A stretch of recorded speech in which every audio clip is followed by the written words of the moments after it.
Alright, what's up with y'all, man? So I got another video for y'all. Today I'm gonna be talking about credit. This is a long overdue video. I should have made this a long time ago, but now I finally feel like it's the right time to make it. I'm outside in nature, chilling, and I got my notepad right here. I took a couple notes, couple of key points that I don't want to forget and really just talk about in this video. I just want to put people on, and because I know a lot of people don't understand, or a lot of people just don't have those people in their lives to actually teach them how to be financially literate and just what to do with their money and how to be smart with their money so they could be successful later down the line.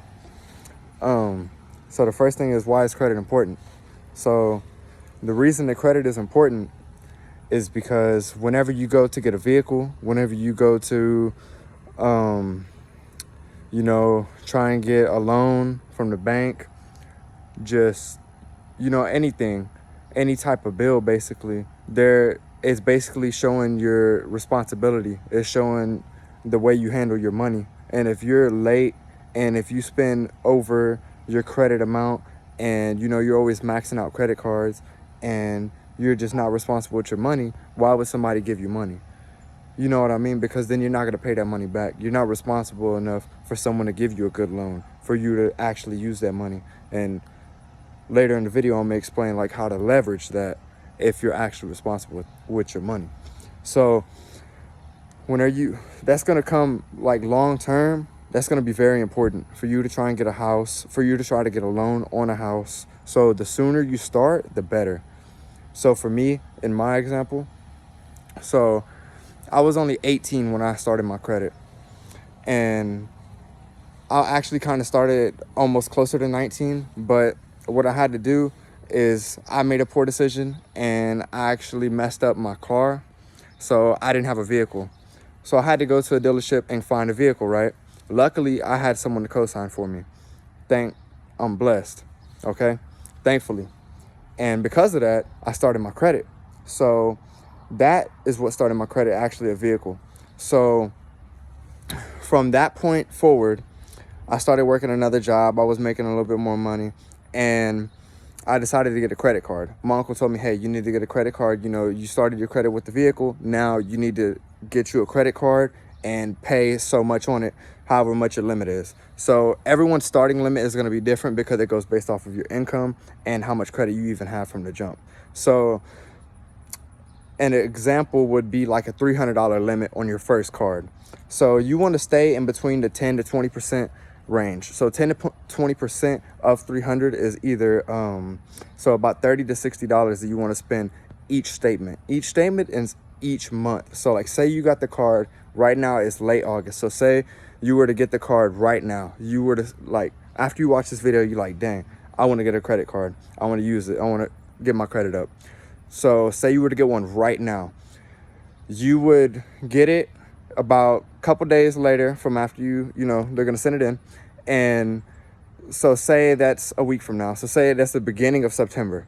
So the beginning of September, you have all of September. That's one statement. So then the money that you spend in September, you owe that in October. So in October, you'll have your September statement. So you have to pay that back. And you don't always have to pay in full, but as a starter, you really can't spend that much because you don't have much of a limit anyways. But then over time, gradually, you'll have a higher limit because you build that responsibility and that trust with that carrier, I guess you call it. So like Capital One, Discover, Chase, Apple, those are the 4 cards that I have. I started with the Capital One. And I'll actually put a link in the description to the first card that I recommend starting with. And that is the Capital One.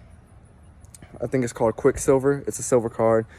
The starting is like $300 to $500. It goes off your income. And it comes with an annual fee of $45. So really, you don't even have to spend anything the first month, because that $45, you pay that back. And then, just over time, because one big thing is your credit history.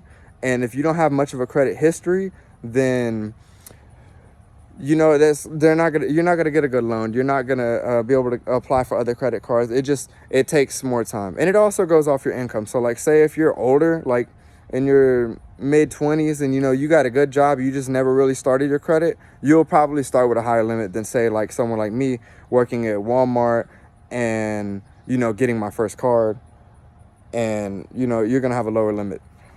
It all depends on that. So yeah, that's really going to be important for long term. And your credit can help you, like I said, it can help you get lower interest rates from the bank, because they're going to trust you with the money.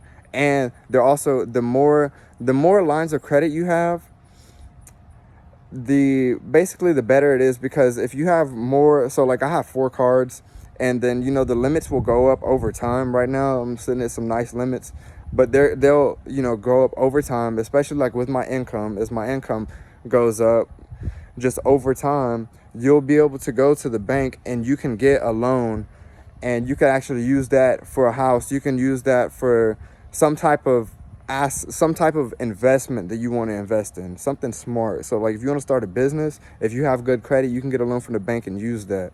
You can get a business credit card. I don't know much about that. I haven't done that before, so I'm not going to speak too much on that, but I know it can be done. And once I do it, then I'll explain it, but I haven't done it yet. What I do know is how to get your credit score up, and that is just staying in between the 10 to 20% range of your limit, and always paying on time. Make sure you pay on time, never be late, have that 100% accountability on time payments, and you don't have nothing to worry about. It just takes time. It's a process, just like the gym. Okay, so long term, like I said, you can actually set your children up for success, and actually catapult them further in life than, say, you or me. Say the way I started, I didn't have no one that helped me with that, which is perfectly fine. That's why I want to be the person to help for those of y'all that have kids or plan on having kids, use this to your advantage, because if you have good credit, you can co-sign for your child to get them a car later in life. You can use that money to invest in real estate. You can use that money to invest in your own business. You can get loans from the bank, because the bank is ready to give people money that are actually responsible. And especially right now with the way stuff is looking, you can probably go get a loan with some half-ass credit. But with good credit, you for sure can get a loan with a good interest rate, so you don't have to pay too much back. But as far as setting your children up, you can actually put your kid, as soon as they're born, as far as I know, that's just what I heard. I haven't done this myself, but I know that it can be done. There's a specific time you can put your children on your card as basically as a user, authorized user, and you can start their credit real young, and that'll help them, and then you explain this to them, explain how it's important, and stress the importance of keeping your credit good, because it shows your responsibility, and that's actually gonna catapult. They'll be able to have a lot more money than you. It's all about helping the later generation, helping the people to come after you. So that's what that is about. And yeah, I kind of touched on how my last point, credit can be leveraged to buy things. So that's something that I'm working towards. I haven't done that yet, but I just want to touch on it a little bit.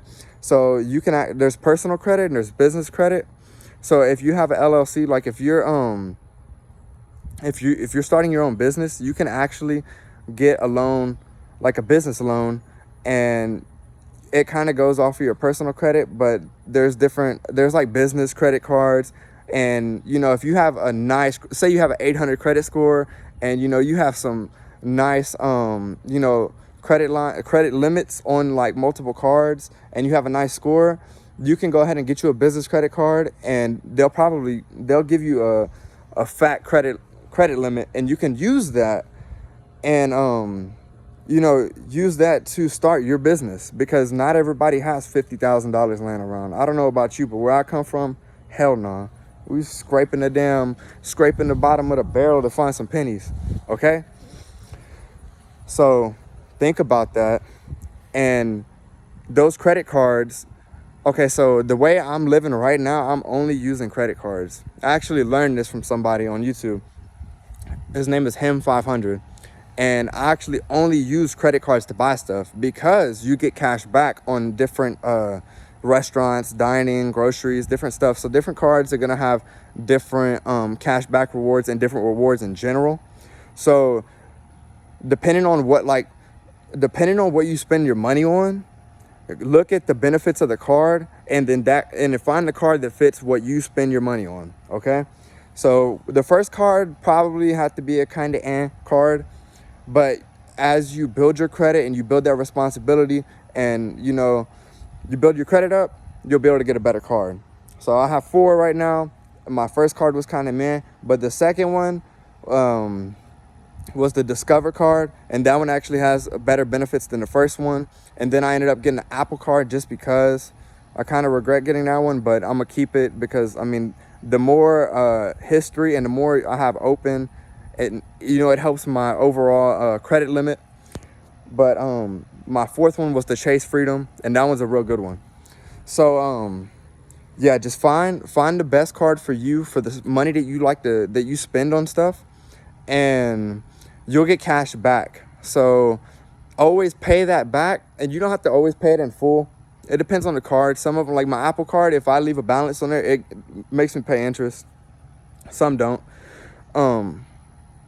Yeah, dude, it's very important in my eyes. That's what I want to use to leverage to be able, because I don't have just 50K. I don't have just 10K laying around. But if you use credit, you can use that to your advantage. Of course, don't overspend. You got to be responsible and plan it out. But that can be the way to get out of a shitty financial situation, is using credit to your advantage. Okay, that's all I want to tell y'all. Bless y'all. I hope y'all have a great day, great evening. I hope y'all learn something. Go do your own research, because this is just barely touching on it, but I want to put y'all on, and I want y'all to start, gaining information in financial literacy and become smarter with your money. Because if you go out and work a job all day, especially those of y'all that work like 12, 14, 15 hours, however much, like you working all the time, let your money work for you. Invest in some assets. Nobody wants to work their whole life away. I know I don't. I don't even work that much, and I don't like going to work, bro. And it's not because I'm lazy. It's because there's so much more to life than just working for somebody else, okay? Y'all need to understand that. I need y'all to really feel that, and I hope that resonates with y'all. So much more to life, okay? It's beautiful. Beautiful in nature. But yeah, we stuck inside it. We stuck outside working for somebody else, working on somebody else's dream, making somebody else rich. Make yourself rich. Be smart with your money. Be smart with your investments. Of course, we gonna fail, but we gonna get back up and we gonna keep it going, all right? Bless y'all. Y'all stay up. Peace.